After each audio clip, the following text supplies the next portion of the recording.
예, 박수로 하겠습니다. 안녕하세요. 명상지도사 정혜경입니다. 이렇게 만나뵈서 너무너무 반갑고요. 오늘 늦가을 날씨가 저희들이 같이 말씀 드릴까요? 늦가을 날씨가 이렇게 한국사 풍광하고 너무 잘 어울리는 것 같습니다. 저는 1분반 1기 때 한번 서고 또다시 이 자리에 서게 되니까 여러분들 만나서 너무 반가운 마음이 들고요. 오늘 저희 강의가 조금 미흡하더라도 함께 같이 공부하는 입장으로서 같이 들어주셨으면 고맙겠습니다. 오늘 마지막 시간 수업이라고 하신데 오늘은 우리 수행 공동체의 길, 즉 조계종 수행의 길을 어떻게 해 나가야 되는가에 대해서 같이 한번 살펴보도록 하겠습니다. 먼저 오늘 수행 공동체의 길에서 특징을 같이 한번 볼게요. 조계종의 가치와 전통을 이해하여 사부대중 종도한 사람으로서 자부심과 책임감을 갖고 함께 정진하게 한다. 오늘의 수행 공동체에서 공부할 목표는 같이 한번 볼까요? 수행 공동체의 이념과 원리 이해. 두 번째로 조계종의 역사와 종지 종통의 이해, 가나선 수행의 의의에 대해서 같이 오늘 공부하는 목표로 해서 한번 살펴보도록 하겠습니다. 수행 공동체. 수행 공동체에서 먼저 우리가 불법성 삼보에 기하여 믿고 함께 수행한다 이렇게 나오는데요. 아시다시피 불이라는 것은 부처님을 가리키고요. 법은 부처님의 가르침. 그 다음 성은 부처님의 가르침을 따르고 행하는 스님들을 가리켜서 저희가 세 가지 보물, 그래서 불법성 삼보에 기하고 믿고 함께 수행하는 것이다. 근데 저희들이 일반적으로 우리나라에서 삼보 사찰도 얘기하잖아요, 그죠? 거기서도 마찬가지. 부처님의 진신 사리를 빼고 될 것 같아요. 괜찮으시겠어요? 괜찮아요, 여기서. 발음이. 네. 부처님의 진신 사리를 모시고 있기 때문에 불상을 따로 모시지 않은 불보 사찰이라 해서 알고 계시죠? 어디인가요? 통도사. 네, 통도사를 우리는 불보 사찰이라고 얘기하고요. 그다음 부처님의 가르침인 팔만대장경을 보관하고 있는 해인사를 법보 사찰. 그다음 16국사 이외에 많은 스님들이 배출하신 송강사, 그죠? 그래서 거기를 성보 사찰. 그래서 우리가 이미 알고 있는 삼보 사찰도 여기 불법성 삼보라는 의미에서 저희들이 알고 있습니다. 그래서 그 삼보에 기하고 믿고 함께 수행한다. 그 다음 사부대중이 원용 화합하는 단체다. 여기서 사부대중이라는 것은 비구, 이미 출가하신 남자 스님을 비구라 그러죠. 출가하신 여 스님을 비구니. 그 다음 같이 공부해 나가는 남자 신들을 우바세라 그러고요. 또는 청신사라고도 합니다. 그 다음 공부해 나가는 제가 여자 신도를 우바이. 그래서 우리 사부대중, 네 개 물이라고 볼 수 있죠. 이 사부대중이 함께 원융 화합하는 그런 단체다 보시면 되고요. 우리 불교는 인류 역사에서 가장 오래된 공동체, 즉 부처님 당시부터 이미 공동체 생활을 하신 거잖아요, 그죠? 스님 혼자 깨달음을 하시고 당신만이 그대로 수행하신 것이 아니고 같이 공부하시는 스님, 그다음 제가자들뿐만 아니라 함께 했다는 점에서 보면은 인류 역사에서 가장 오래된 공동체가 아닐까 하는 것이 나오고요. 이런 수행 공동체는 수행 정진을 통한 화합과 행복의 공동체다. 여기서 보면은 수행 정진을 통한 화합과 행복의 공동체. 단순히 어떤 놀이라든지 아니면 다른 목적을 가진 것보다는 함께 수행해 나가면서 화합해 나가고 또 그로 인해서 본인뿐만 아니라 우리 인류 모두의 행복을 위한 공동체라는 거 주시고요. 그와 동시에 모두 불성을 지닌 평등 공동체다. 여기서 불성을 가졌다는 것은 부처님의 성품을 가졌다는 의미가 되겠죠. 그래서 사람뿐만 아니라 또 어떤 생명뿐만 아니라 우주 만물의 모든 존재에 그 부처님의 불성을 지닌 평등한 공동체. 여기서 평등 공동체는 보면은 차별 없는 공동체. 이미 부처님 당시에 인도에서는 사회적으로 뭐 이렇게 사계급이 있었지만 부처님께서는 그걸 타파하시고 모든 존재는 함께 불성을 가진 평등한 공동체라는 것이 굉장히 중요한 의미가 있을 것 같아요. 부처님의 마지막으로 부처님의 교단은 출가 수행자와 이들을 외워하고 수행하는 제가자로 구성한다 하는데 출가 수행자를 우리가 보통 뭐 법을 굴리는 수레 그렇게 해서 법륜이라는 말을 많이 쓰잖아요, 그죠? 그래서 그 법륜이 잘 굴러갈 수 있도록 우리 제가자들이 같이 공양도 하고 보시도 하고 또 그 수레가 잘 굴러갈 수 있도록 중요한 역할을 하는 것도 하나의 몫이죠. 또 그것만 하는 것이 아니고 스스로도 제가자도 수행을 해야 된다는 거. 이렇게 우리가 수행 공동체의 의미를 같이 한번 살펴봤습니다. 그렇다면 우리가 몸담고 있는 불교 조계종의 역사와 전통에 대해서도 간략하게나마 한번 살펴보도록 하겠습니다. 대한불교조계종은 1700년 역사를 지닌 한국 불교의 대표 종단이다 나왔는데 우리나라 불교의 시작과 같이 된 것이 아닐까 할 정도로 1700년 역사를 지녔고요. 한국 불교의 대표 종단이라고 하는데 많은 분들이 보면 우리 불교는 종단이 뭐 몇 개 없다고 생각하시는데 여러분들 종단이 하면 어느 정도 있다고 생각하세요? 24개? 정확한가요? 한 30여 종단이 있다고 하시더라고요. 그래서 우리 불교 조계종도 있지만 또 알고 있는 종단이 어떤 거 있으세요? 천태종, 또 태고종도 있고. 원불교는 저희 불교하고는 조금 개념이 다르고 있고요. 뭐 진갑종 들어보셨죠? 네.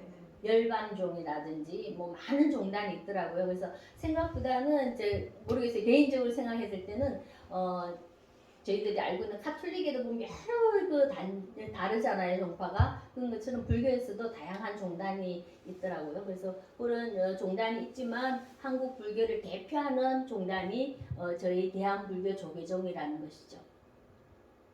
우리 불교는 보면은 신라 만렵에 도예국사가 처음으로 난종선, 즉 아시다시피 중국의 육조 해능 대사이고 도노선 그 조사선을 처음으로 우리나라에 전래함으로써 조계종이 시작됐다고 볼 수 있죠. 그래서 도예국사를 조계종의 종조라고 말씀하십니다. 그래서 도예국사의 남종선 즉 육조 해능 대사의 그 도노선 조사선이 처음 전래됨으로써 시작됐고요. 그리고 이후에 구산선문이 성립하게 됩니다. 이 구산선문이라는 것은 9개 산에 선종의 문이 열렸다는 의미가 되겠죠. 그 9개 산문은 뭐 가지산문이라든지 희양산문, 얼마 전에 저희들 이제 생활 참선반이 지리산 쪽으로 순례하시는데 거기 가셨던 실상산문 등등 9개의 그 산에 선종의 문이 열리면서 선법이 이제 펴지기 시작했고 우리나라에서 도예국사의 종조로 시작됐다는 거. 그런데 저희들이 아시다시피 불교가 잘 진행되다가 한 고려 중기 정도부터는 어땠어요? 조금 그죠? 불교가 제 역할을 못하고 좀 표현하기로 뭐하지만 조금 변질돼가는 그런 부분 있다 보니까 불교가 많이 쇠퇴라기보다는 조금 제 기능을 못하지 않았나 싶습니다. 그래서 그때 다시 보조 진울국사라는 선사께서 저희들이 아시다시피 정의 결사를 한다든지 이렇게 해서 다시 관아선이 소개되면서 다시 이 선풍이 이어졌다고 볼 수 있죠. 그래서 다시 그 조계종의 선종이 다시 뭐라 그럴까 활발하게 펼쳐졌다 해서 우리가 중천조 또는 중흥조 같은 말이에요. 다시 그 선종이 더 활발해졌다는 얘기죠. 그래서 보조 진울 선사의 뭐 정예결사라든지 그런 부분을 많이 알고 계실 겁니다. 그 이후에 진울 선사의 제자이신 진각 해심 선사가 가나선을 전파하게 되어서 지금까지도 이어지고 굉장히 많이 여기서 이 당시에서 가나선이 크게 이루어졌다고 볼 수 있습니다. 그다가 고려 말기쯤 태국 보국사께서는 하도 참선도 하시고 이때 가나선도 하시면서 하도 참선으로 중국에 가셔갖고 임대종의 인가까지 받고 오신 거예요. 그래서 다시 우리나라에 이 선풍이 크게 가나선 선풍이 크게 진작했다 해서 태고 보호국사를 우리 조계종의 중홍조라고 일컫게 되었습니다. 저희들도 얼마 전에 참배해봤는데요. 여기서 가깝게 태고 보호국사께서 수련하셨던 여우에 중흥사 그죠? 중흥사에도 보면 태고 보호국사의 탑기도 있고 하더라고요. 멀지 않은 곳에 있으니까 한번 가보시기 바랍니다. 그래서 우리 여러 보조 진울국사라든지 진각 해심선사 또 중홍조라고 부르는 태고 보호국사 덕분에 저희들 선풍의 관화선이 지금까지 잘 이어지어 오지 않았나 싶거든요. 근데 더 큰 문제가 있었죠. 사실은 보면 조선 시대는 어땠어요? 저희 불교가 그죠? 억부 정책을 하다 보니까 그렇지만 저 개인적으로 보면 우리나라는 이미 신라시대 때부터 이 불교가 와 있다는 거 보면 저희들 정서적으로 불교적인 성향은 조금 있지 않았을까 싶어요. 그렇기 때문에 저 조선시대에 그렇게 억압을 하는 불교였지만 오늘날까지 이어지는 거 보면 저희들이 정신적인 지주는 불교라는 것이 항상 있지 않았을까 하는 생각을 해봅니다. 그렇게 힘든 조선 시대였지만 서산 효정스님, 부유 선수 선사가 다시 선풍을 일으켜서 본맥을 계속 이어왔다는 것이 저는 정말 대단하다고 봅니다. 그 덕분에 저희들이 이렇게 좋은 공부도 하고 부처님의 가르침도 그대로 이어서 할 수 있어서 굉장히 다행이라고 생각해요. 근대에 들어서는 이미 아시는 바와 같이 경어선사라든지 용선선사가 선언을 재건하고 또 선풍을 재현하게 됩니다. 1941년에 이때는 조선 불교 조계종이라고 출범을 했지만 일제강점기다 보니까 각 사찰에 대처성도 있고 여러 가지 어려운 점이 많았으리라 봅니다.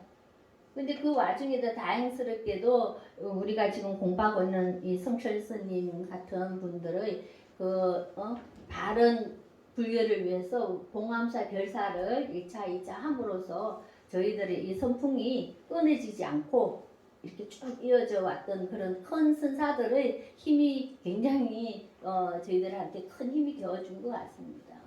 그래서 그런 일제 강점기의 대처성들이라든지 또는 잘못되어 가던 불교의 그런 인식들을 조금 정리를 하고 정식적으로 대한불교 조계종이라고 출범한 것은 1962년이에요. 저는 이걸 보면서 생각보다 굉장히 역사는 좀 짧다 이런 생각을 했는데 여러 중간 과정도 있겠지만 대한불교 조계종이라는 이 명칭을 시작하면서 통합종단이 된 것을 이제 62년이라 하니까 그렇지 않았나 생각이 들고 조금 전에도 말씀드렸지만 저희들 이 불교라는 것은 거의 신라시대 1700년의 역사를 가지고 있다는 점에서 굉장히 의의가 있을 것 같아요.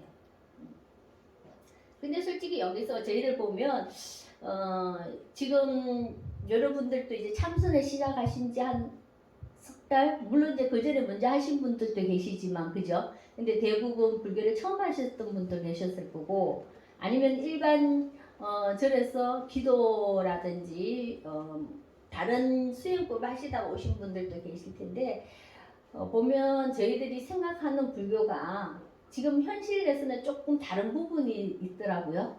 근데 다행히 여러분들이나 저나 마찬가지 이 참선에 들어오셨다는 것은 이미 시작이 반이라는 의미에서 이 길을 같이 가고 있는 같은 도반으로서 굉장히 좀 기쁘고 또 한편으로 보면은 이 길을 선택하신 데 보면 그 많은 예전의 그 성근들이 있지 않았을까. 또 저 마찬가지겠죠, 그죠? 그래서 스스로 자축도 해보고 이 길에 들어선 거에 대해서 저도 굉장히 지금은 만족해하고 있어요. 그렇다면 우리 21세기 한국 불교는 앞으로 어떻게 해 나가야 되는가? 많이 들어보셨죠? 직지, 도노의 가나선이 대중화되고 생활화하고 세계화하는 데에 앞으로 나아갈 방향이라고 보는데 저는 여기에서 볼 때 먼저 대중화보다 생활화에서 먼저 저는 방점을 좀 찍고 싶어요. 자, 여러분들이 절에 다니실 때도 그렇고 지금 참선을 하시면서 가정이라든지 아니면 먼저 내 자신이 조금 변화됐다는 걸 느끼세요? 그죠? 느끼시죠? 그렇다면 저도 이제 오랫동안 절에 다니다가 그 교수님 만나서 참선 시작한 지 이제 한 7년 차 되는데요. 그전에는 보면 대부분 절에 가서 그냥 기도해요.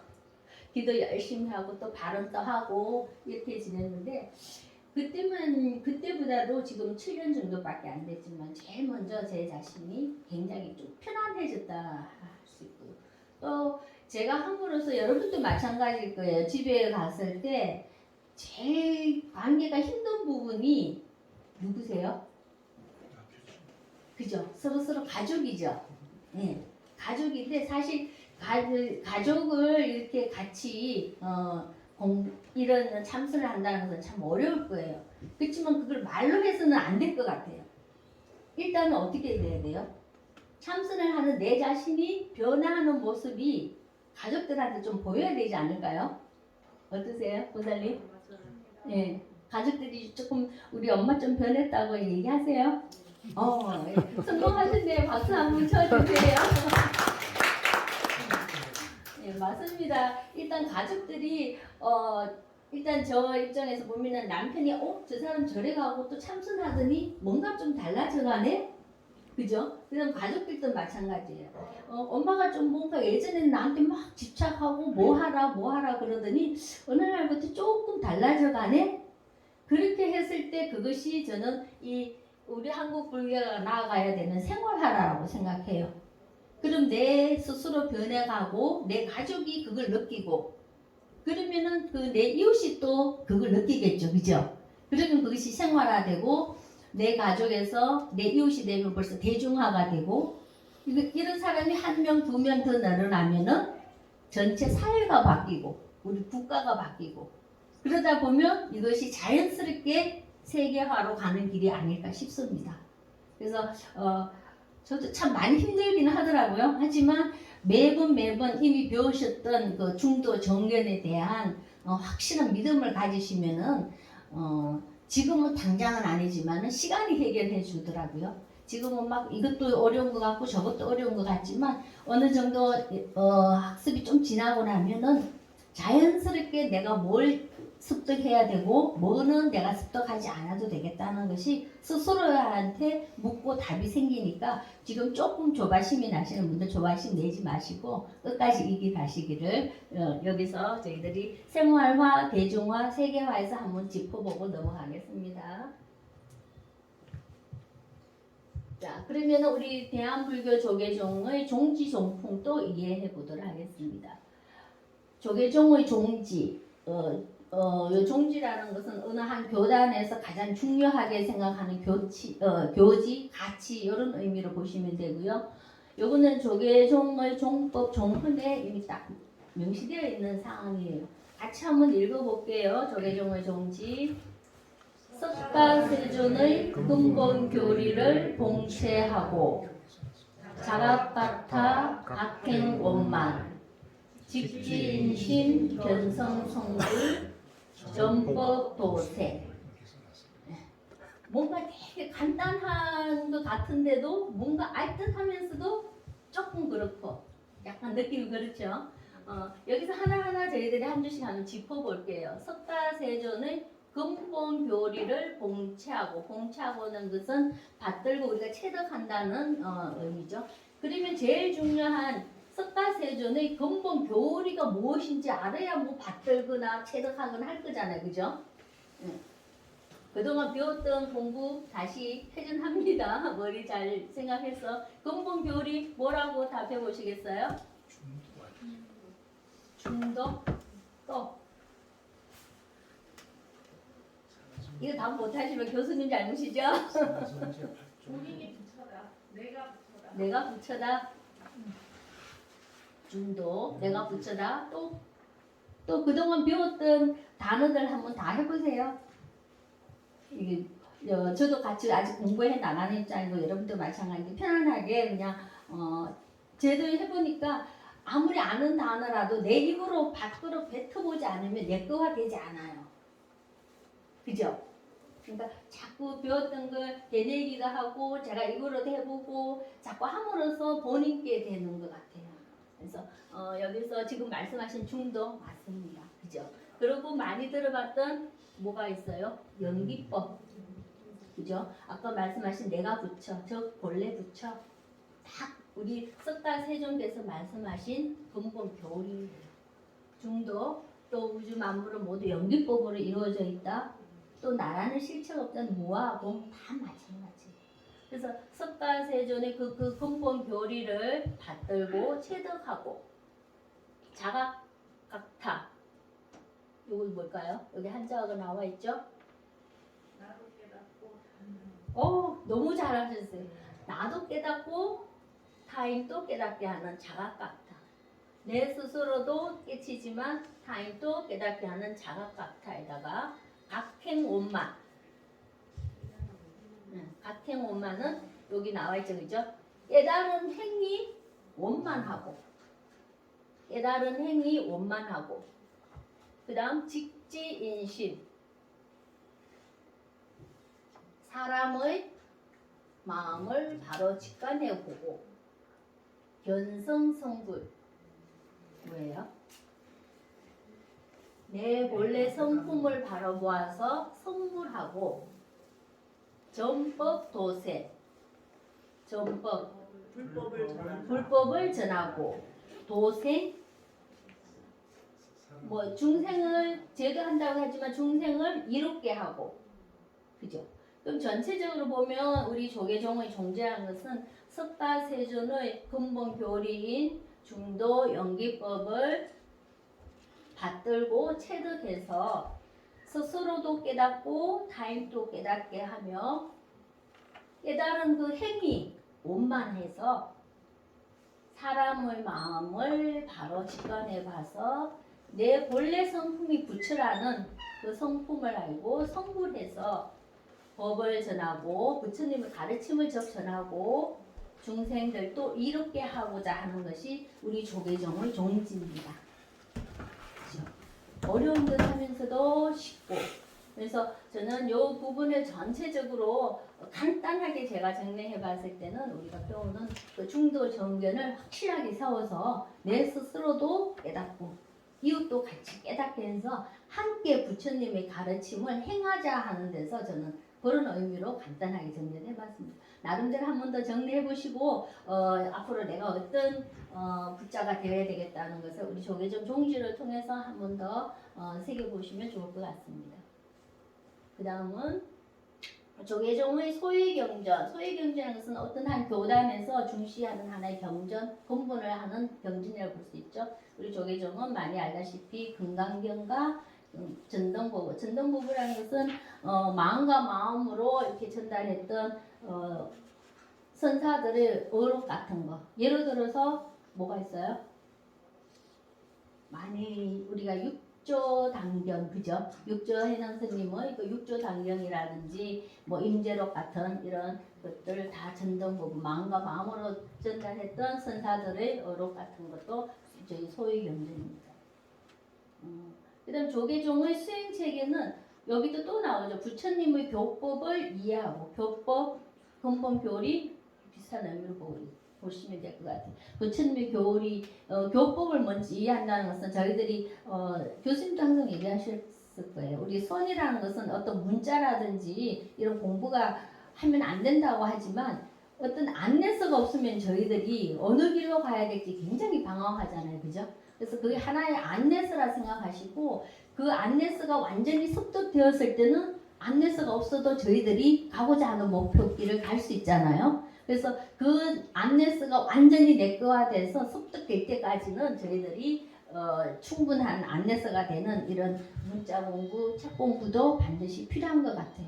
그래서 제일 중요하게 먼저 부처님의 교법을 이해한 다음에는 참선 수행을 하시던 지금 저희들이 하는 가나선 하도 참선하는 참선 수행이 있고요. 그 다음 경전을 계속 읽어나가는 강경도 있을 거고요. 그다음 뭐 연불 아미타불을 한다거나 또는 뭐 관세음보살을 하는 그런 불보살을 염하는 연불이 있고요. 그다음 진은이나 다란이 같은 것을 주력하시는 주력도 있고요. 그렇지만 우리 여기서 제가 이제 한번 말씀드려보면요, 저희 제가자 입장에서 보면은 일단 제일 중요한 것은 부처님의 그 교법이 중도를 충분하게 이해하고 내거화됐다면 저는 여기서 어떤 방법을 하든 큰 영향은 없다고 봐요. 왜냐하면 저희들 개인적으로도 보면은 노래를 잘하는 친구도 있을 거고 미술을 잘하는 친구도 있고 운동 잘하는 친구도 있을 거예요, 그죠? 근데 내가 노래를 잘하는데 목표가 예로 운동이 요즘 유행하니까 운동을 한다 생각하면 내가 100을 노력했을 때 노래 잘하는 사람으로 되는 것은 100이면 쉬울 거예요. 근데 내가 노래 잘하는 것이 100인데 운동 쪽으로 가려면 그 노력이 2배, 3배는 해야 되잖아요. 그죠? 그러니까 마찬가지로 제가 생각할 때도 각자의 자기 수행법이 분명히 있을 거라고 봅니다. 단지 제일 중요한 것은 중도 정견이라는 또 우주 만물의 존재 원리가 영비법이라는 것이 확실하게 선 다음에는 내 근기에 맞게끔 참선을 하는데 너무 내가 체력적으로도 안 되고 할 때마다 본능 망상이 수없이 일어나면 남들 앞에서는 참선한다고 하지만 그 10분 20분 앉아있는 것이 너무 고역이라고 봐요. 그렇다면 내가 연불을 해보니까 정말 산매에 빠질 정도로 되더라. 그러면 연불 하셔도 될 것 같아요. 단지 앞에 전제는 분명히 있습니다. 그런 전제를 두고 했을 때 우리 세속에서도 자기 성향에 자기 능력에 맞게끔 어떤 목표를 간다면 조금 수월하게 갈 수 있는 것처럼 우리 불자들도 자기 근기에 맞게끔 수행을 해 나가시는 것도 괜찮은 방법이라고 저는 개인적으로 생각합니다. 그렇지만 우리 조계종단의 대표적인 수행법은 여러분과 저희가 같이 하고 있는 가나선 수행입니다. 물론 이 선이라는 것은 중국에서 시작됐지만 지금 모르겠어요. 저도 이제 중국 사찰 순례들 가봤는데 그냥 크기만 하고 모르겠어요. 속 내용은 어떤지 모르지만 조금 변화되지 않았나 싶은데 우리나라 이 가나선 조사선은 지금까지 가풍이 그대로 유지되고 있다는 것은 정말로 큰 수확인 것 같아요. 그래서 여러분들이 어떤 수행법을 하든 그래도 우리 종단의 대표적인 수행법은 가나선 수행이라는 것을 알고 계시고요. 현실은 조금 아닌 부분이 많아서 안타까운 부분도 없지 않아 있죠. 가나선 수행은 모든 출가자뿐만 아니라 재가자들도 같이 실천해 나가는 것입니다. 그렇게 가나선 수행을 함으로써 나 스스로도 자유롭고 또 이웃도 자유롭고 해서 평화로운 세상을 실현하는 것이 근본 목표라고 보실 수 있습니다. 다음 볼까요? 이 부분은 조금 더 그동안 공부하셨던 거 하고 한 번 더 정리하는 의미에서 교수님께서 조금 더 전문적으로 말씀해 주시겠습니다. 같이 들어보실게요. 박수 한번 주세요.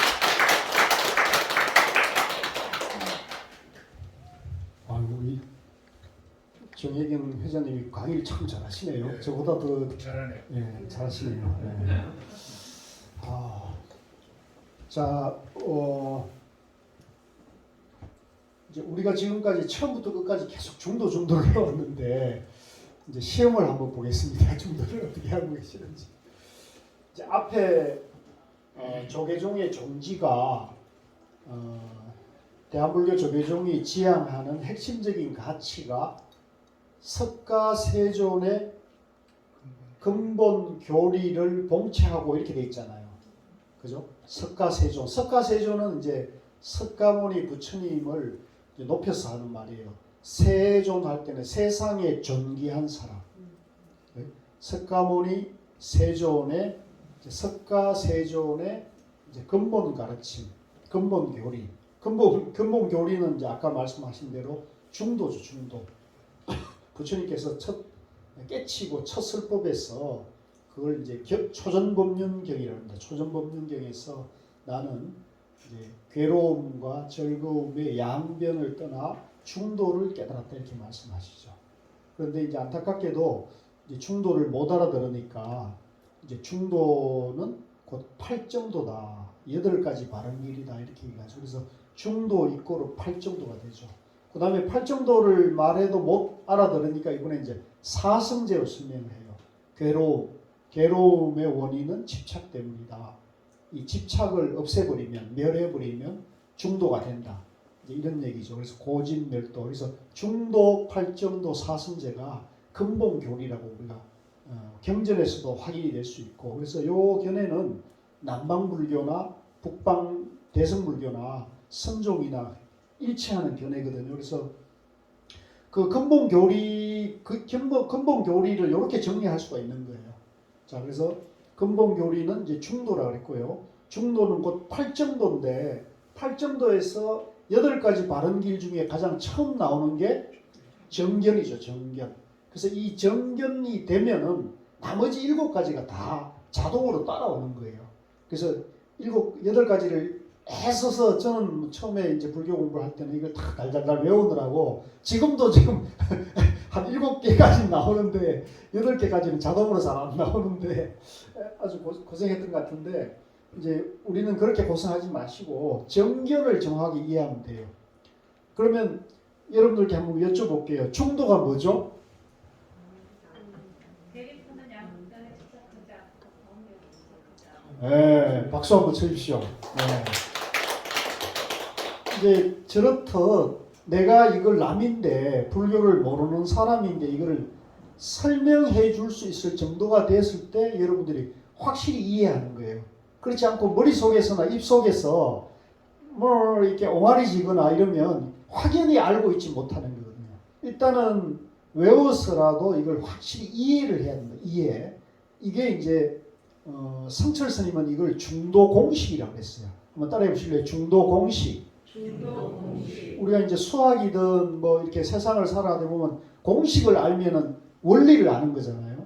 마찬가지로 이 불교 교리도 이 중도 공식을 알게 되면 불교의 근본을 알게 되는 것이거든요. 그래서 제가 처음부터 끝까지 계속 일관되게 중도를 일단 외우시고 이해를 하시자. 외우셨죠? 네.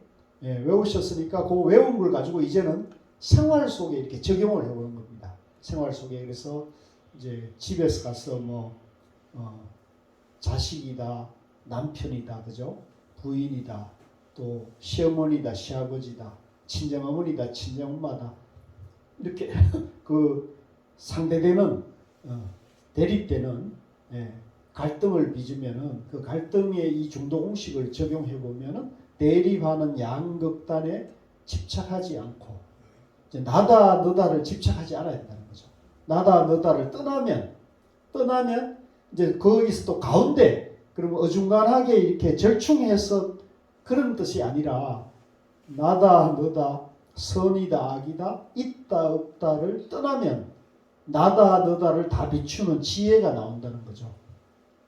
그래서 그 지혜가 나오는 그 자리를 우리가 정견이라고 해요. 정견. 그래서 정견은 중도로 보는 견해가 정견이 되는 거죠. 같이 봅시다. 정견.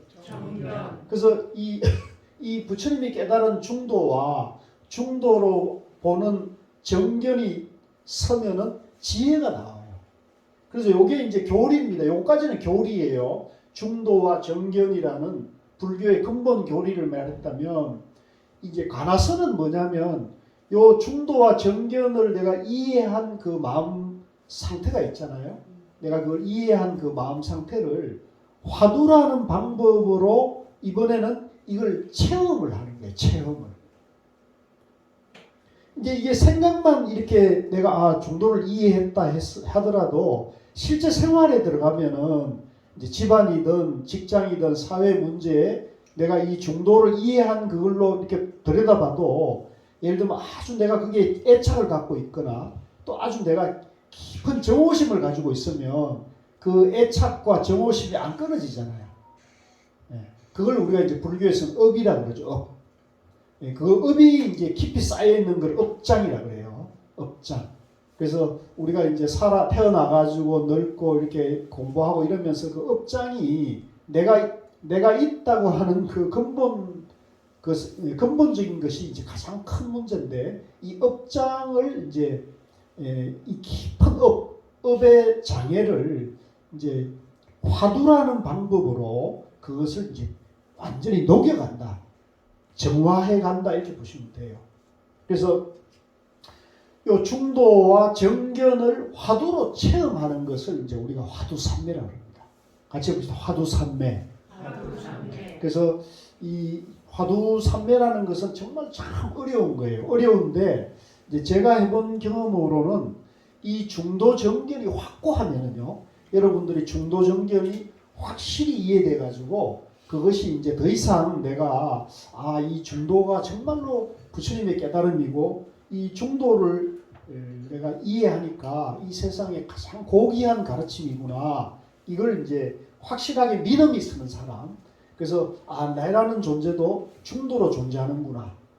이렇게 이제 부처님 가르침에 대한 부처님의 깨달음 세계에 대한 믿음, 또 자기 자신에 대한 믿음. 그 다음에 이것을 이제 체험해 들어가려면 이제 우리가 나다, 너다, 선이다, 악이다는 이분법적, 이원론적인 사고, 이걸 우리가 이제 사유분별이라는데, 이 사유분별을 화두라는 한마디 말을 통해 가지고 그 이원론, 이분법을 갖다가 깨 나가는 겁니다. 예, 깨 나가면. 그래서 우리 어렸을 때 이렇게 그 오락실에 가면 두더지 게임 있잖아요. 시도 때도 없이 번뇌망상이 툭툭툭 올라오잖아요. 그럼 그걸 이제 화두라는 방망이를 가지고 이렇게 계속 이제 두들겨서 이제 그걸 평탄하게 만들어 간다. 내 마음을 시도 때도 올라오는 그 망상, 잡념을 화두라는 걸로 그거를 이제 비워가는 거. 예, 그렇게 생각하시면 됩니다. 그래서 화두삼매는 곧 이제 중도삼매를 체험하는 것이다. 그래서 요 불교의 근본 교리를 화두는 내가 마음으로 체험하는 거니까 이것은 이제 우리가 생각만으로는 이 세상의 문제가 해결이 안 되잖아요. 이불 속에 아무리 만세 운동을 한다 해도 독립운동이 안 되잖아요. 거리에 나가서라도 그죠? 예, 우리가 해야 될 듯이 이 화두삼매는 체험의 세계이고, 그 다음에 이제 여기 이제 복잡한 얘기를 해놓은 것은 팔만대장경이 전부 이렇게 요약되어 있는 겁니다. 그래서 우리가 참 불교 공부하기가 참 어려운 것이, 불교는 성경이나 코란 같은 책이 이 수만 권이 있으니까 우리가 공부하기 참 어렵거든요. 그래서 이것을 이제 성철 스님께서 백일본문이라는 책으로 이렇게 딱 요약을 해놨어요. 그래서 이거를 이제 이해하시면 불교의 팔만대장경을 근본적으로 이해하는 거나 마찬가지이기 때문에 이렇게 해놨습니다. 그래서 고진멸도 아까 말씀드렸죠. 고진멸도. 그래서 중도와 팔정도, 사성제는 이제 흔히 말하는 초기경전에서 가장 근본이 되는 가르침이고, 이 초기경전의 근본 가르침을 남방에 지금 남방불교의 상자부 성가에서는 요거 근본 교리를 가지고 수행 체계를 만든 게 위파사나 사마타 수행이라는 거예요. 그래서 거기에서는 뭐라 하냐면은 요걸 이제 경전에서는 한문으로는 지관이라고 했고요. 그 다음에 요걸 이제 남방 용어로는 사마타 위파사나라는데, 전에 말씀드린 대로 내 마음자리에서, 내 마음에서 이제 나다 너다는 양변을 여의는 것을 지라고 합니다. 지, 멈춘다.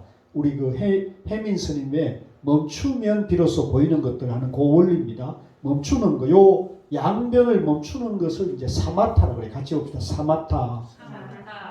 그 양변을 여인 그 마음자리에서 뭐가 나오느냐? 지혜가 나오는 것을 위파사나라고 해요.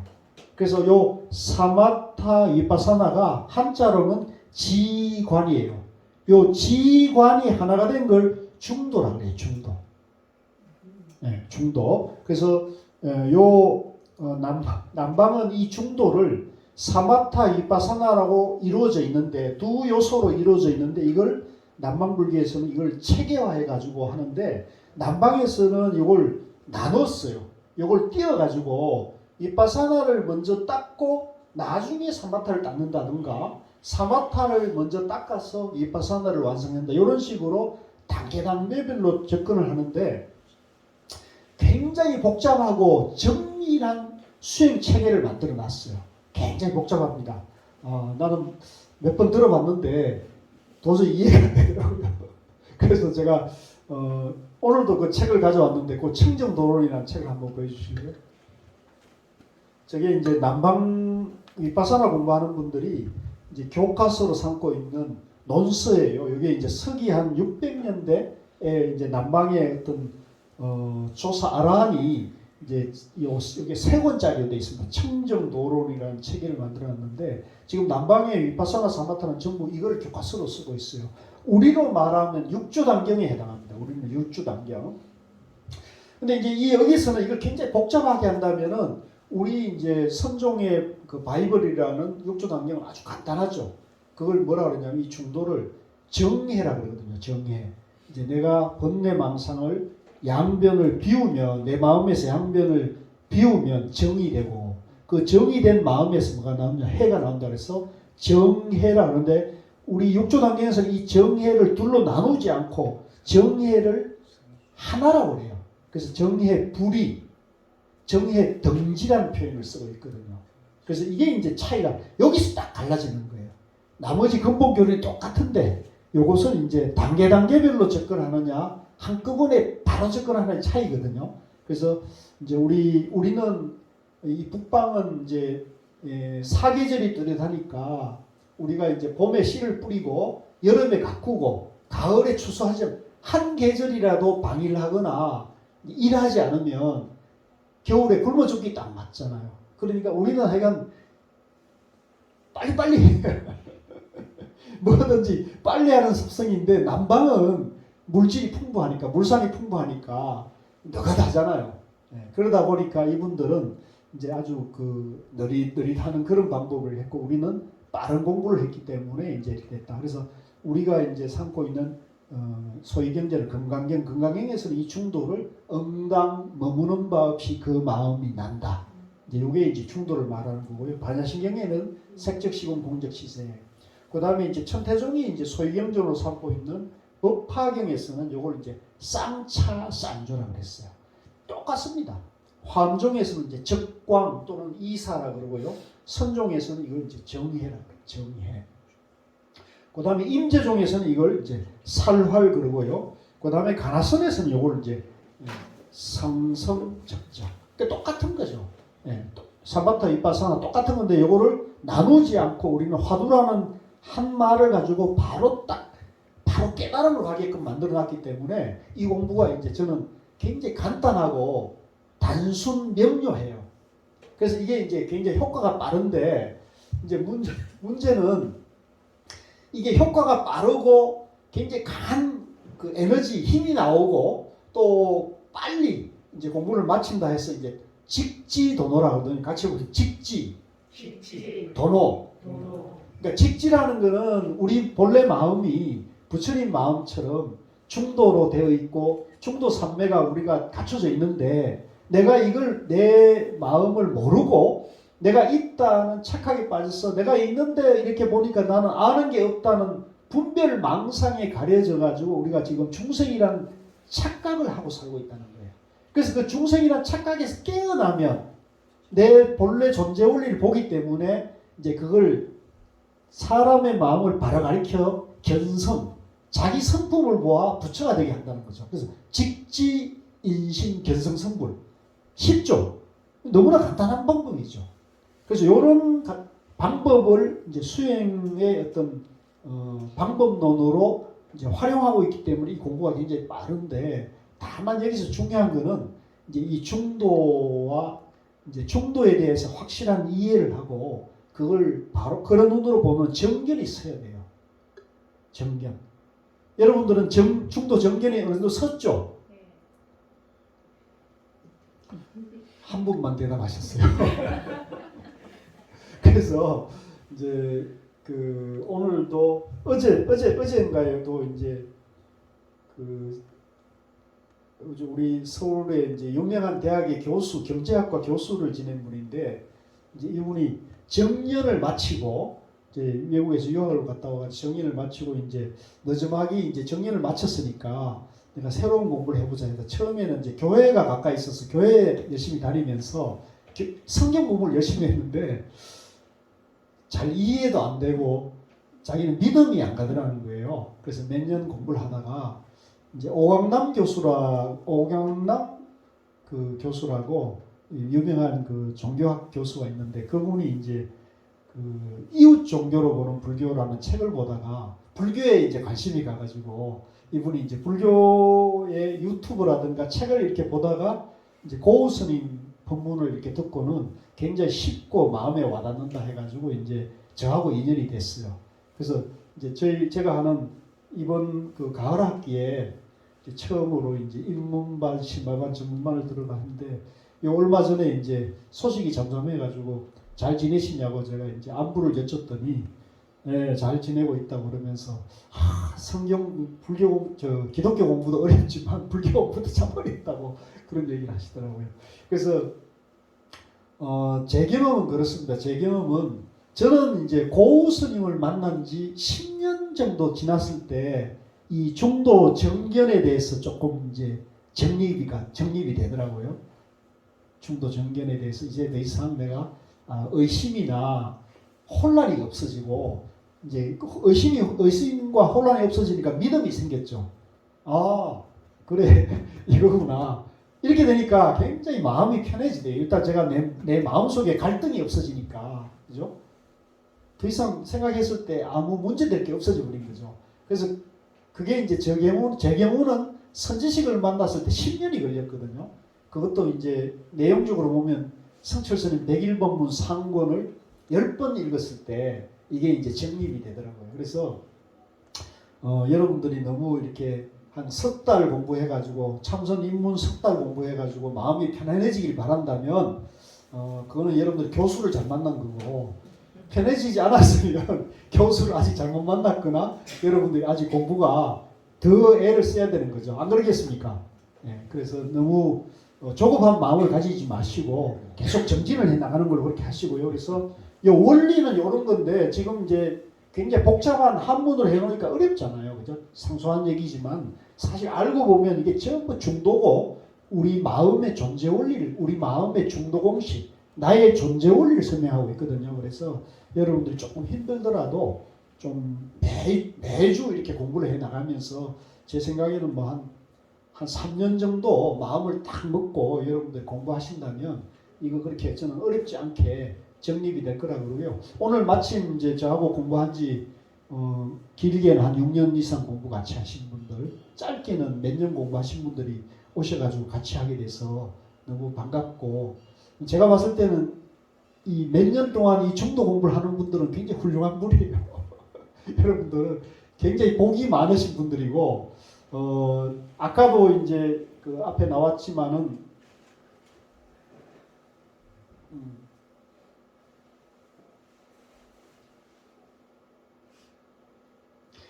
우리 그 조계종의 종지 있지 않습니까? 석가세존의 이제 근본 교리를 복취하고 그거를 이제 바로 체험하는 길을 이제 우리가 가나선 화두선이라는데 이제 그 근본 교리가 일단 이해가 돼야 되거든요. 그래서 그것이 이제 확실하게 이해되면은 여러분들 자연스럽게 내가 이걸 화두로 체험해서 내가 이걸 삶에서 실천하면 정말 좋겠다 이렇게 가치나 믿음이 딱 생기면 공부가 그때부터는 쉬워질 거예요.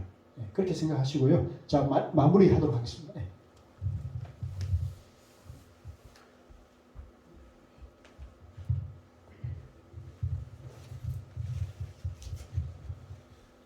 교수님 강의 들으시니까 조금 더 정립이 되시죠? 네, 좀 남아있는 마무리 하도록 하겠습니다. 우리가 이렇게 공부를 하고 또 수행도 하고 뭐 물론 당연히 기도도 하죠. 그러기 위해서는 그런 도량이 필요한데 그것을 사찰, 사부대중 조금 전에 말했던 비구, 비구니, 오바세, 오바이들의 수행 도량이라고 볼 수 있는데요. 우리 조계종은 7대 총림이고 25개 본사, 3,000여 개의 사찰을 두고 있습니다. 그 먼저 총림이라는 것은 원래는 선언을 의미하는데 저 큰 나무들이 숲을 이룬 것처럼 많은 승승들이 공부하는 곳이라는 것을 총림이라는 많이 들어보셨을 거예요. 그럼 현재는 스님께서 선종 공부하시는 선원과 강원, 성가대학이라도 하고 우리가 일반적으로 알고 있는 교학의 전문 기관이라고 보시면 되고요. 유론을 갖춘 사찰인데 유론은 계율 전문 기관. 우리 세속적으로 보면은 약간 대학원 개념 그렇게 해서 선원과 강원과 유런을 다 갖춘 사찰을 우리는 총림이라고 하는데 여기 조계종에는 7대 총림이 있다고 했잖아요. 알고 계시는 총림 뭐가 있어요? 백양사는 제가 알기로는 얼마 전에 총림에서 제외됐습니다. 많은 사건들이 있었죠. 제가 이렇게 뭐 우리 선하고는 관계가 없지만 왜 이런 거 하냐면 우리 대부분 우리나라에서는 어디 놀러 가면은 사찰을 가게 되죠, 그죠? 우리들 좋은 곳에는 다 사찰이 있더라고. 그러면 내가 절에 다닌다고 하면 그래도 조금 아는 척하면 가족들이 우리 엄마 저런 거 안 해? 우리 아내가 저런 것도 안 해? 그런 거 하니까 조금 제 생각에는 불교 개인적인 선 공부 참선도 하고 수행도 하시지만은 불교 문화 쪽도 깊게는 하지 않아도 되지만 요즘 책들이 너무 잘 나와 있어요. 또 유튜브에도 나와 있고 그래서 불교 문화 쪽도 조금 이렇게 같이 겸하시다 보면 이런 부분이 좀 좋지 않을까 싶어요. 저는 개인적으로 봤을 때. 그래서 칙대 총리 백양사는 아닙니다. 예, 그죠. 먼저 우리 조금 전에도 불법성 삼부 사찰에서 있는 통도사를 중심으로 하는 영축 총리. 그다음 해인사 중심의 해인 총리. 또 송강사를 통관해서 조계 총리. 그죠? 삼부 사찰이 다 나왔죠? 또 어떤 총리 있을까요? 예, 수덕사 중심의 덕숭 총리. 또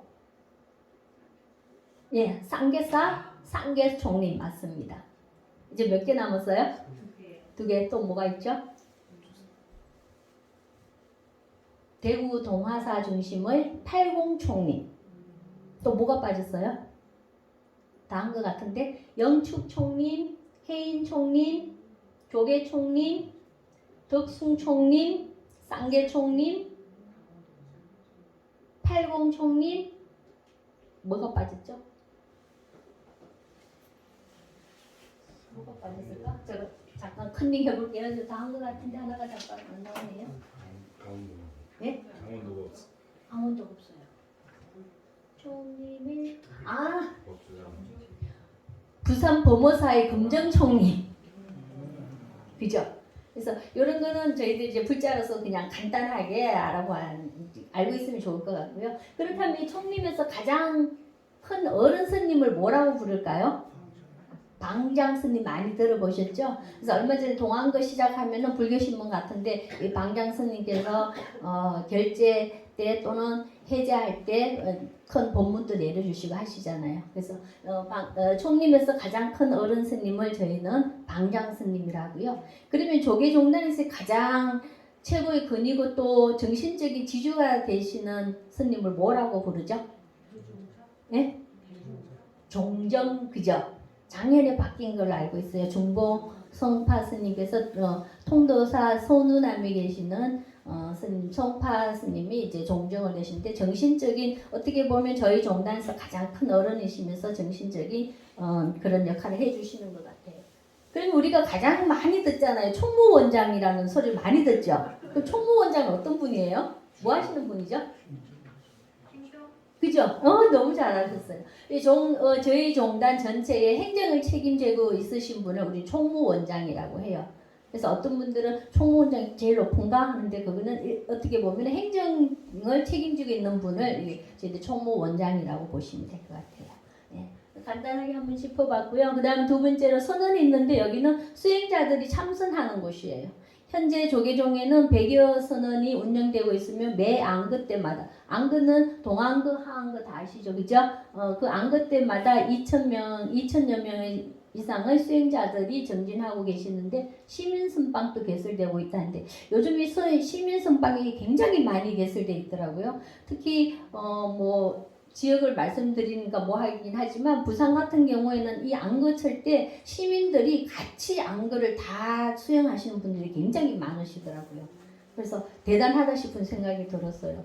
그래서 아예 들어가 계시는 분도 계시고 아니면 출퇴근을 하시거나 아니면 일주일에 한 번씩을 간다든지 해서 굉장히 제가자들도 수행하시는 스님 못지않게 요즘 수행하시는 거 많이 볼 수 있죠. 그래서 서울에도 가깝게도 선방인데 여기도 흥국사도 선방을 운영하시죠? 이번에 시민 선방으로 네, 네. 그래서 우리 가까이도 요즘은 시민선방이 굉장히 많이 개설되어 있어갖고 저도 이제 어느 절에 시민선방에 이제 가보니까 이렇게 표시를 다 해놓고 출결을 해놓고 스스로가 언제 들어오고 언제 나가고 해서 체크하면서 저희들 가나선을 할 수 있는 그런 환경이 굉장히 많이 조성되어 있어서 굉장히 반가운 소식인 것 같습니다.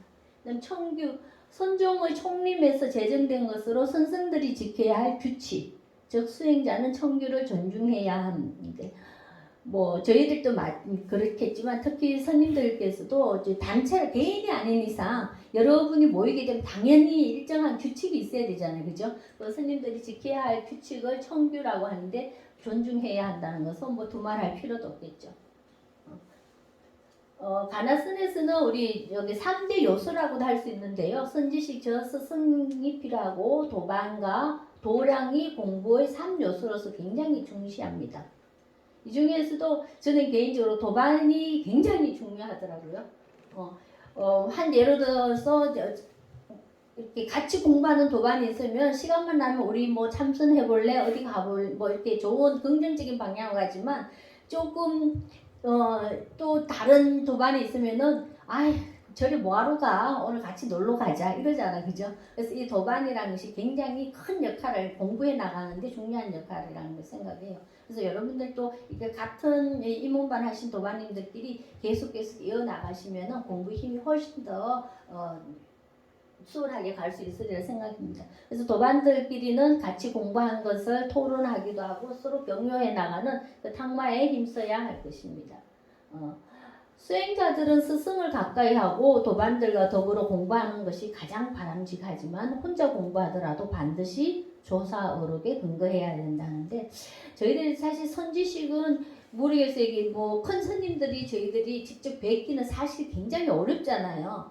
왜냐면은 지금처럼 큰 스님의 그런 가르침을 또 이렇게 교수님의 한 단계에서 저희들이 또 선지식으로 모시고 공부할 수 있는 그런 여건이 되지 않을까 싶어요. 그래서 항상 바른 가르침을 주시는 스승을 가까이 하고 도반들과 함께 공부하는 것이 가장 좋은 방법인데 혹여라도 그런 여건이 안 돼서 혼자 공부하더라도 반드시 조사의록에 근거해서 공부해야 된다는 것을 꼭 명심하셨으면 좋겠습니다. 그래야만이 외도로 가지 않거든요. 자, 전체적으로 한번 정리해 보겠습니다. 가나스는 부처님의 가르침을 가장 빠르고 바르게 체득 실천하는 것이다. 교수님도 항상 강조하시던데요. 가장 빠르고 그런데 저는 아직 가장 빠른 것인지는 잘 모르겠습니다. 근데 바르게 체득한다는 것에 대해서는 확실한 것 같습니다. 그래서 가나스는 조급증 내지 마시고 계속 언젠가는 가다 보면 반드시 저희들이 궁극적인 목표인 깨달음에 갈 것이고 또 그게 도달하지 않더라도 가는 과정에서 내 스스로 행복하고 내 이웃이 다 같이 행복한다면은 그 수행하는 가나선에서 큰 얻음을 얻지 않을까 싶습니다. 그래서 바르게 체득 실천하는 것이 굉장히 중요하겠죠. 중도 정견이 쓴 바탕에서 이 부분은 정말 강조하고 싶습니다. 아무리 내가 어떤 수행을 하더라도 항상 강조하셨던 그 중도의 정견이 서 있지 않는 상태면 내가 굳건하지 않으면 옆에서 조금만 다른 얘기하면 그게 흘러가기 쉽더라고요. 그러니까 누가 뭐라 하더라도 여러분도 이제 이 자리에 들으셨으니까 중도 정견을 꼭 확립하는데 조금 노력을 해주셨으면 좋겠네요. 바탕하에 내 원래 본래 부처라는 확고한 신심과 부처로 살겠다는 발심을 내어서 수행한 것을 가르치고요. 어떤 경계에도 흔들리지 않는 자유롭고 당당한 삶, 마음의 평화와 지혜 그리고 행복을 누리는 것이 가나선의 최종 목표라고 볼 수 있죠. 여기 어떤 경계에도 흔들리지 않는 그러는데 제가 얼마 전에 저희들 교수님 하시는 생활 참선 그 입문반 종강을 하면서 여러 도반님들한테 끝나는 소감을 한번 말해보라는데 거기에 한 도반님께서 하시는 말씀이 순경계가 올 때는 오히려 자만심이 생기더래요. 순경계 좋은 게 항상 내한테 올 때는 자만심이 생기는데 오히려 역경계가 왔을 때 내 공부 힘이 더 나타나고 내 마음의 근육이 더 단단해지더라는 얘기를 하시는 걸 보면서 사실 그분이 처음 입문반 할 때 굉장히 이렇게 뭐라 그럴까요? 이제 좀 굳어 있기도 하고 많은 뭐 근심까지는 아니지만 밝지 못한 표정이었거든요. 근데 단순히 3개월이 지나서 마치는 날 저도 이렇게 그 녹화해 놓은 걸 봤을 때 너무너무 달라졌더라고요. 그 도반님께서. 그래서 그 말씀하신 거 보니까 아까 말씀하신 것처럼 순경계일 때보다는 역경계 왔을 때 내 공부의 힘이 훨씬 더 발휘될 수 있다는 얘기를 하시는 걸 보면서 잘해 나가시겠다는 생각을 했어요. 그래서 여러분들도 뭐 항상 살아가면서 순경기보다는 사실 역경계가 훨씬 더 많잖아요. 그죠? 그때마다 마음의 중도 정견을 확실하게 담으시고 잘 넘어가시기를 바랍니다. 그래서 뭐 이 또한 지나가리리 하는 그 마음을 가지신다면 어느 거 하나에도 집착하지 않으셔도 되지 않을까요? 그래서 가나선 수행자들은 중도 정견을 공부하며 참선을 생활하고 자유로운 나, 평화로운 세상에서 지금 여기에서 실천한다는 것을 명심해 주셨으면 좋고요. 이 강의에서 제가 그동안의 경험을 잠깐 이렇게 생각해 보면 사실 교라는 것은 우리 부처님의 말씀이고, 그죠? 우리 선은 부처님의 마음이고 실천인 것 같아요. 근데 많은 분들이 부처님의 말씀인 그 말은 많이 알고 계시는데 그 부처님의 말씀을 내가 실천하는 분이 많지 않기 때문에 이 선 공부하는 것이 어렵다고 말하지 않을까 하는 생각을 해봐요. 근데 우리가 항상 보면은 여기서 저도 중도 처음에는 이렇게 그 외우다시피 이걸 이론적으로 머리로 막 했는데 저 개인적으로는 부처님께서도 중도라고 말하니까 잘 못 알아들으니까 뭐라고 하셨어요? 이 중도는 8정도라고 얘기하셨잖아요. 그죠? 그래서 저는 중도라는 개념도 잡지만 그 8정도가 보면 저희들이 어떻게 보면 하나하나 실천할 수 있고 또 그렇게 우리가 생활해야 한다는 하나의 지침? 그래서 중도 정기라는 것도 확실히 가지신과 동시에 8정도를 조금 더 이렇게 풀이해서 보면 내가 마음을 어떻게 가져야 되고 내 하나하나 생활, 내 삶을 어떻게 지어가야 되는가 하는 실천 덕목이라고 저는 봤어요. 그래서 중도 정견 조금 와닿지 않으신 분들은 중도 정견이라는 것을 확실히 가지면서 내 생활 하나하나의 실천 덕목은 8정도에서 조금 응용해 보신다면 그것이 바로 중도 정견이라는 확신이 조금 서실 거예요. 제 개인적인 경험이고요. 그래서 어쨌든 저희들이 이거 가나선을 통해서는 우리가 부처로 살자, 붓다로 살자. 근데 붓다로 산다는 것이 무엇일까 저는 생각해 봤을 때 삶을 지혜롭게, 즉 삶을 지혜롭게 한다는 것은 내 원래 부처라는 그 정견을 가지고 어느 곳에 집착하지 않는 항상 지혜롭게 살 수 있는 그 정견을 가지는 삶을 지혜롭게, 그 다음 마음은 자비롭게. 우리 부처님이 자비와 지혜잖아요. 그죠? 그 자비라는 것은 너 나 모두 불성을 가진 존재니까 차별 없이 그 자비로운 마음을 낸다는 의미에서 마음은 자비롭게. 그러다 보면 이 세상은 어떻게 될까요? 평화롭겠죠. 그래서 저는 개인적으로 조금 삶은 좀 지혜롭게, 마음은 자비롭게, 세상은 평화롭게 한과 동시에 저도 매일매일 교수님이 내주신 그 나바오 하면서 세상을 보는 눈이 많이 달라졌습니다. 그래서 여러분도 첫 출발이지만 절대 놓치지 마시고 꾸준히 나가신다면 틀림없이 항상 마음에 평화가 있으실 거고 행복한 나머지 인생이 펼쳐질 것이라 믿습니다. 또 다음에 한번 뵙겠습니다. 감사합니다.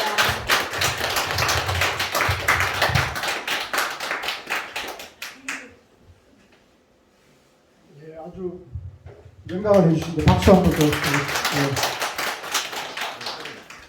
아주 놀라운 그 강의를 하시네요. 자, 마지막으로 요거 안내해드리고 마무리할게요.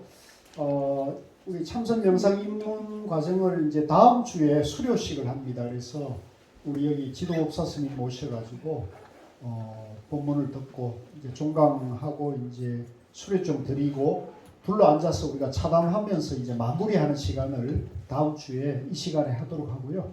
다음 공부를 좀 안내드리면 제가 늘 강조하는 그 101본문 공부는 지금 방학 동안에 온라인으로 진행을 해요. 그래서 101본문 상권은 지난주에 개강을 해서 지금 공부를 하고 있고요. 온라인으로 화요일 날 하고 있습니다. 그 다음에 101본문 상중하 세 권을 한 번에 공부하는 과정은 12월 첫 주 이제 수요일 날 저녁에 공부를 합니다. 온라인으로 하고 있고요. 그 다음에 우리 한국사 참선 심화반은 12월 10일 날 개강을 하는데요. 이 심화반은 이번에는 처음으로 참선경어라는 참선의 지침서가 있어요. 굉장히 저도 좋아하고 참선 수행자들이 이제 늘 가까이 두고 지침으로 새게 될 참선경어라는 좋은 지침서가 있어서 이걸 이제 공부하고 30분 정도 이 자리에서 좌선을 하거나 행선을 하면서 약 12주 정도 공부를 하는 과정을 12월 10일 날 개강합니다. 그래서 우리 인문반 도반님들은 가능하면 참선 심화반에 같이 공부하면 좋겠습니다. 그리고 한국사의 이제 불교대학 과정에서는 경전 선어로 공부를 지금 계속 하고 있는데 요거는 일요일 날 오후 2시에 하고 있습니다. 지금은 이제 6조 단경을 공부를 하고 있는데요. 12월 18일부터는 우리 제가 원래는 겨울에 좀 겨울 방학을 좀 지내고 싶었는데 이분들이 뭔 방학을 하느냐고 공부도 하자고 계속 공부하자 그래가지고 다음 그 봄학기 할 걸 좀 당겨가지고 12월 18일 날 개강을 하는데요.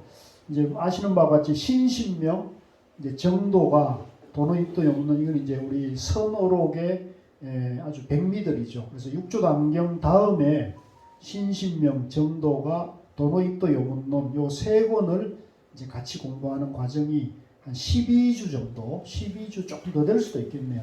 12월 18일 날 개강합니다. 그래서 요거는 일요일 하고 토요일 오후 3시 30분에는 이제 참선경을 공부하니까 요 중에 하나를 여러분들이 택해서 계속 공부를 좀 지어가시면 좋겠다 싶고요. 그 다음에 이제 지난번에 말씀드린 대로 지금 주의심께서는 이번 동안거가 끝날 무렵에는 우리 저 흥국선언이 있거든요. 거기를 이제 시민선언으로 이제 좀 시민선센터로 해가지고 새로 개원 준비를 좀 하자고 그러시잖아요. 그래서 그렇게 되면은 우리 도반님들도 같이 인연이 돼서 같이 공부를 하시면 좋겠고요. 다음 주에는 우리 한국사 참선 입문 과정을 수료하시고 실참반 토요일 날 오후 6시부터 9시까지 이렇게 참선하는 참선 모임이 있습니다. 그 모임에서 이제 오셔가지고도 여러분들에게 가입 권유도 하고 안내하는 시간을 같이 갖도록 하겠습니다. 자, 그러면 오늘 공부는 여기서 마치고요. 잠시 쉬었다가 정리하고 둘레길 한 바퀴 이렇게 화두를 들고 정리하는 시간 하겠습니다. 자, 수고 많으셨습니다.